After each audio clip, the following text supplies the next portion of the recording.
네, 안녕하세요. 저는 다원교육에서 이제 자사반 전임에서 맡고 있는 강사 박정은입니다. 너무 많이 오셔서 떨리네요, 오늘은.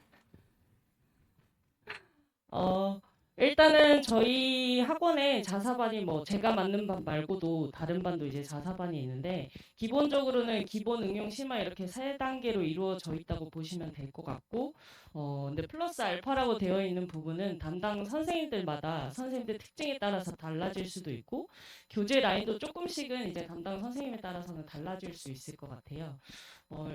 그리고 이제 제가 설명드리려고 하는 거는 제가 수업을 하면서 가지고 있는 이제 뭐 수업 방향이라든지 그리고 아이들 관리 방법에 대해서 자세히 설명드리려고 하는데 일단 첫 번째로는 강사라고 해서 맨날 안주하는 수업이 아니라 강사도 매번 발전해야 된다고 저는 생각하고 있거든요. 그래서 저 같은 경우는 이제 겨울방학 특강이나 여름방학 특강을 진행하면 지금 보시다시피 다 모의고사 특강이나 심화 특강이 많이 있고 교재도 뭐 시중 교재를 이용하기도 하지만 대부분 제가 자체 교재를 만들어서 진행을 하거든요. 자체 교재를 만든다는 게 사실 강사의 입장에서는 되게 귀찮은 일이고 힘든 일인데 그렇게 진행을 하는 이유는 이제 매년 모의고사 문제를 업데이트 해야 되기도 하고 그리고 지금 제가 고등학생들을 수업하는 게 아니라 중학생들을 수업하는 거기 때문에 그 반의 아이들이 어느 정도 수준인지를 파악하고 아이들의 수준에 맞게 문제를 선별해야 하는 부분이 있기 때문에 제가 자체 교재를 진행을 하고 있어요. 그리고 교재를 만들면서 뭐 올해는 이런 문제들이 많이 출제되고 있고 뭐 저번에는 이런 부분이 강조되었구나 이런 것들을 저도 같이 공부를 하면서 수업 진행하고 있습니다.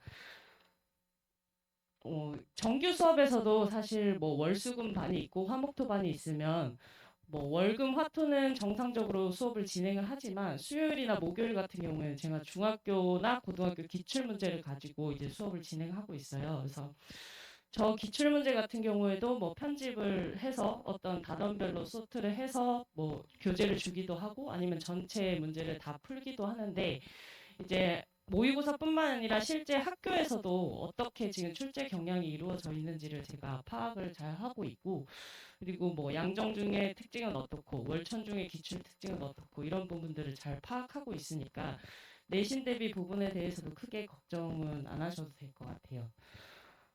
그리고 제가 뭐 정규 수업 같은 경우에 매번 동영상을 촬영하지는 않지만 뭐 아이들이 어려운 단원인 로그 단원이나 이런 부분에 대해서는 동영상을 촬영해서 뭐 어려운 파트는 좀 집에서도 복습할 수 있게끔 하고 있고 특강 같은 경우는 모든 수업을 다 영상을 촬영해요. 왜냐면 특강이 워낙 단기간에 이루어지는 수업이다 보니까 어떠한 길게 흐름을 가지고 가는 수업이다기보다는 임팩트 있게 짧은 시간 안에 많은 양을 공부하는 수업이 많아서 그 시간 안에 사실 뭐 수업이 100%라고 하면 사실 50%만 건져가도 되게 애들한테 도움이 되는 수업이라 생각하는데 사실 100%를 만들려면 기간이 필요하잖아요. 아이들이 복습할 기간도 필요하고 그래서 동영상을 이제 남김으로 인해서 아이들이 계속해서 동영상을 보고 연습하고 반복하고 할 수 있게끔 하고 있습니다. 그래서 동영상은 뭐 특강이 끝나면서 같이 종료하는 게 아니라 동영상은 거의 한 1년 동안 유지가 되기 때문에 제 특강을 들은 학생들에 한해서는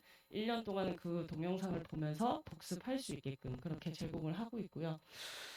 동영상을 촬영하는 목적이 뭐 아이들을 위해서도 있지만 제가 동영상을 보고 동영상을 봤을 때 어떤 부분에서 내가 개념 설명을 아이들한테 이렇게 쉽게 하지 못했구나 이런 부분도 파악하고 이렇게 설명했으면 애들이 더 잘 이해했을 것 같다 이렇게 스스로 반성하는 목적으로도 동영상을 찍고 있기 때문에 제가 항상 수업 컨텐츠적으로도 계속 발전하려고 노력하고 있다는 부분을 알아주셨으면 좋겠습니다. 그리고 제가 수업을 진행하면서 아이들한테 강조하는 부분들이 있는데 그 부분에 대해서 자세히 설명드리도록 하겠습니다. 앞에서 이제 부원장님께서도 말씀하셨지만 애들이 중학생들이 가장 공부할 때 문제점이 풀이를 전체를 다 암기해서 푼다는 게 가장 큰 문제라고 저는 생각하거든요. 너무 많은 문제를 풀다 보니까 문제를 읽지도 않고 푸는 경우도 되게 많고 그다음에 풀이 과정 전체를 다 암기를 해서 왜 그렇게 풀어야 되는지도 모르고 푸는 경우가 되게 많더라고요. 그래서 그런 부분을 하지 않기 위해서 지금 저 같은 경우는 풀이 과정을 서술하고 오답노트를 작성하게 하는데 사실 이 부분은 모든 학원의 수학 선생님들이 다 하고 계신 부분들일 거예요. 저만 특별히 하고 있는 게 아니라. 근데 프리 과정 서술은 당연히 해야 된다고 생각을 하거든요. 왜냐하면은 실제 고등학교에서도 서술형 배점이 되게 크게 차지하고 있고 지금 이번 월천중 중간고사 제일 마지막 문제가 2학년 마지막 문제 9점짜리 증명 문제였잖아요. 9점이었어요. 그래서 그런 것들을 사실은 뭐 시험 기간이라 해서 딱 그 기간만 연습한다고 해서 해결될 부분은 아니거든요.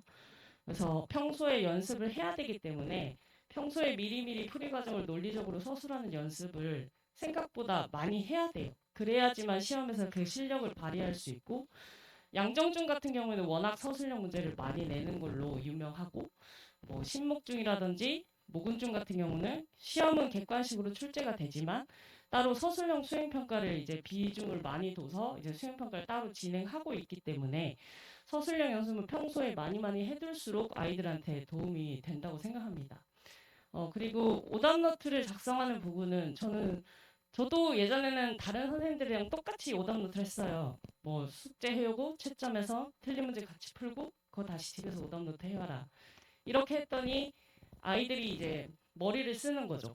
공부가 하기 싫으니까 제가 쓴 풀이를 그대로 써가서 오답노트 할 때 문제를 보지도 않아요. 그냥 번호 쓰고 풀이 베껴 쓰고 제출. 아니면 네. 여학생들은 또 다이어리를 꾸미듯이 색깔별로 줄 바꿔가면서 막 쓰고 제출 이렇게 되더라고요. 공부가 하나도 안 되고 시간만 쓰는 거잖아요. 그래서 보통 저는 오답노트를 당연히 수업 끝나고 그 문제를 바로 풀라고도 하지만 그것보다 제가 선호하는 방법은 만약에 1단원을 공부했으면 한 2단원, 3단원쯤 갔을 때 다시 틀린 문제를 한 번 더 풀어오는 형식으로 오답노트를 시키고 있거든요. 왜냐면 틀린 문제를 같이 푸는 거는 수업 시간에 저랑도 해요. 근데 그거를 집에 가서 그대로 베껴오는 거는 제가 원하는 방법이 아니어서 오답노트 작성에 대해서 조금은 다르게 접근을 하려고 하고 있고 그 부분에 대해서는 아직도 고민 중인 상태입니다. 그리고 저희가 이제 저는 1일 테스트는 안 보고 일주일마다 배운 걸 주간 테스트를 보고 있는데 주간 테스트를 낼 때 숫자만 바꾼다든지 아니면 문제를 그대로 낸다든지 이렇게는 내지 않아요. 만약에 문제가 있으면은 이번 시간에 배운 문제가 최소값을 구하라는 문제였으면 주간 테스트 문제는 최소가 될 때 어떤 점을 구체적으로 지나야 되는지를 도출해내는 형식으로 이렇게 문제를 바꾸거든요. 문제를 바꾸는 것도 제가 다 직접 바꿔요. 왜냐면 제가 수업을 했으니까 그 과정에서 어떤 부분을 강조했고 어떤 부분을 아이들이 어려워하는지 이런 것들을 파악하고 있기 때문에 그냥 시중에 비슷한 문제를 그냥 긁어서 내는 게 아니라 제가 조금씩 바꿔서 내고 있거든요. 그래서 아이들이 풀이 과정을 외우지 않고 전체적인 풀이에서 왜 이 부분이 이렇게 되는지를 항상 인지하고 공부할 수 있도록 그렇게 안내를 하고 있습니다. 이 부분도 마찬가지인데 지금 보시면 빨간색 밑줄 친 부분을 보면 원서 중에서 최소인 것을 고르라고 했는데 테스트 문제는 최소인 것과 최대인 것을 같이 고르라고 되어 있거든요. 최소인 게 왜 최소인 부분을 그렇게 풀어야 되는지를 이해를 해야 최대인 것도 풀 수 있거든요. 그래서 그런 식으로 해서 문제를 실제로 바꿔서 내므로써 아이들이 자연스럽게 이렇게 공부해야지만 내가 테스트를 통과할 수 있고 그리고 이렇게 공부하는 게 올바른 방법이구나라는 거를 자연스럽게 익힐 수 있도록 수업 진행하고 있습니다. 그리고 제 시험에는 이제 다 풀이 과정은 객관식이었고 서술형으로 써야 되고요. 그리고 개념 시험에는 이제 증명 문제라든지 아니면 뭐 단어의 뜻을 이제 써보라고 한다든지 이렇게 문제를 내고 있어요. 어제 같은 경우에도 제가 무게중심을 이제 아이들한테 수업을 했는데 무게중심이 세 중선의 교점이거든요. 애들한테 중선이 뭐냐 그랬더니 아무도 대답을 못하는 거야. 정말 그 반에 있는 한 명도 대답을 똑바로 못하더라고요. 그러니까 아이들은 그냥 정말 시험을 통과하기 위한 공부를 하는 거지. 왜 그 문제가 이렇게 되는지를 하나도 공부를 하지 않아요. 단어 뜻도 모르고 지금 문제를 풀고 있는 거거든요.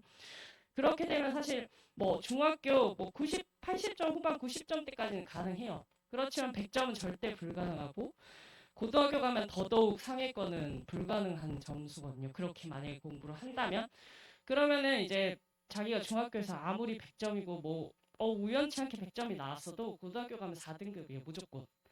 그런 식으로 공부를 하는 걸 저는 원하지 않기 때문에 사실 저희가 뭐 고등학교 가서 잘하는 게 중요하잖아요. 그래서 제가 테스트를 낼 때는 이제 고등학교에서 잘할 수 있는 공부를 이제 자기 실력을 발휘할 수 있는 방향으로 이제 문제를 많이 내려고 노력을 하고 있고, 그래서 뭐 증명 문제도 뭐 다 같이 출제하고 그다음에 단어 뜻도 같이 출제를 하는 형식으로 테스트를 내고 있습니다. 그리고 뭐 자사반 같은 경우에는 이제 레벨 테스트를 봐서 그 반에 입반하긴 하지만 그 반에도 사실은 실력이 다 일괄적이지가 않잖아요. 받아들이는 속도가 빠른 학생도 있고 그에 비해서 조금 느린 학생들도 있기 때문에 그 반 아이들을 한 번에 제가 끌고 가려면 저의 노력과 학생들의 노력이 같이 필요하다고 생각하는데 좀 부족한 학생들에 대해서는 제가 따로 뭐 정규 수업 전이나 후로 이제 불러서 보충을 진행하거나 아니면은 뭐 주말에도 불러서 따로 부족한 부분을 보충하거나 해서 같이 잘할 수 있게끔 끌고 나가고 있기 때문에 너무 성취도가 우리 자사반에서 좀 떨어지는 것 같다고 너무 걱정하지 않으셔도 되고 지금 실력이 나중에 고등학교 실력이 아니잖아요. 지금은 발전해 나가는 과정이기 때문에 너무 조급하게 생각하시지 않으셨으면 좋겠어요. 그리고 저는 이제 생긴 거는 소통을 전혀 안 하게 생겼지만 어머니들이랑 전화도 자주 하고 아이들이랑도 굉장히 친하게 지내거든요. 생각보다 제가 어머니랑 상담을 되게 많이 해요. 어머니들이 이제 알고 지내다 보면 편하게 이제 대해 주시기도 하고 그래서 보시면은 이제 수업이 끝나면 설명해 주셔서 감사하시고, 어머니들한테 감사드리고, 우리 아이가 어떤 다음에 부분을 또, 좋았고 오늘 어떤 부분을 공부했고 그다음에 수업 숙제 성취도는 어떻고 이런 부분들을 계속 피드백을 보내드리고 있는데 제가 바쁜 기간에는 제가 매번은 보내드리지 못하고 적어도 일주일에 한 번은 이렇게 길게 어머니들께 아이들 상태를 알려드리려고 노력하고 있어요. 그리고 내신 대비 기간에는 모든 선행 진도가 스탑이 되고 매 수업 시간마다 이제 학교 기출 문제를 풀기 때문에 여기 아래쪽에 보시면은 이제 점수가 이렇게 나가고 있거든요. 그래서 내신 대비 때는 뭐 특별한 경우가 아닌 경우에는 점수가 나가고 만약에 뭐 특별히 어느 부분이 부족하다 보충을 잡아야 된다 그러면 조금 길게 피드백이 나가고 이렇게 진행이 되고 있습니다. 그리고 학생들이랑도 제가 좀 많이 소통을 하는 편이라서 이제 저쪽에 보시는 게 학생들이랑 이제 소통을 한 부분인데 사실 처음에 아이들이 들어오면 친해지지 않기도 했고 아직 유대감이 쌓여져 있지 않기 때문에 뭐 자발적으로 공부를 하러 온다던가 이거는 당연히 불가능하죠. 근데 저랑 같이 수업을 하면서 계속 보충도 오고 저랑 유대감이 쌓이고 이렇게 하다 보면 저희 반 같은 경우에는 자발적으로 학원에 오겠다는 애들이 굉장히 많아요. 그래서 뭐 토요일에 언제 시간이 선생님이 비시냐 아니면 비어있는 강의실이 어디냐 아니면 뭐 늦은 시간에도 자기가 뭐 카톡으로 질문을 하면서 이런 부분 모르겠는데 혹시 알려주실 수 있냐 이렇게 자발적으로 점점 바뀌거든요. 사실 뭐 지금 저학년 어머니들도 계시지만 그 아이들이 지금은 천사 같아도 중학교 1학년, 2학년 되면 거의 악마로 돌변하거든요. 정말로. 진짜 어머니들이 존경스러울 정도로 아이들이 너무 악하게 바뀌는데 걔네가 뭐 나쁘게 바뀌려고 그런 건 아니고 본인들도 모르는 상태인 것 같아요. 자기가 왜 그러는지. 어느 날은 기분이 좋아서 막 선생님 이러다가도 어느 날은 보고도 저를 보고도 무슨 그림자 쳐다보듯이 하고 가기도 하고 그러거든요. 근데 뭐 아이들이 그래도 다 나름대로의 생각은 있더라고요. 자기도 열심히 하고 싶은데 뭔가 잘 안 되고, 열심히 하고 싶은데 다른 학원 가드도 너무 많고, 치이고, 친구들과의 관계도 있고, 뭐 이런 부분들 때문에 많이 힘들어 하는데, 사실 그런 부분에 대해서도 뭐, 고민 상담도 사실은 많이 하고, 연애 상담도 많이 하고, 아이들이. 그래서 저랑 이제 이렇게 친하게 지냄으로 인해서 뭐 이제 자발적으로 학원이 좋아지게끔 만들 수 있는 그런 선생님이라고 저는 생각을 하고 있어요. 그래서 그런 부분을 저는 중요하게 생각하고 있고 그래서 뭐 다른 거 다 떠나서 사실은 지금 고등학생이 아니기 때문에 아이들의 성취도도 물론 중요하지만 이 질풍노도의 시기를 어떻게 잘 포기하지 않고 끝까지 데려갈 수 있는지가 저는 중학교 강사의 가장 중요한 점이라고 생각을 해요. 그래서 너무 사춘기라서 막 어머니들이 힘들더라도 저한테 믿고 맡겨주시면은 포기하지 않게끔 제가 잘 끌고 갈 수 있도록 하겠습니다.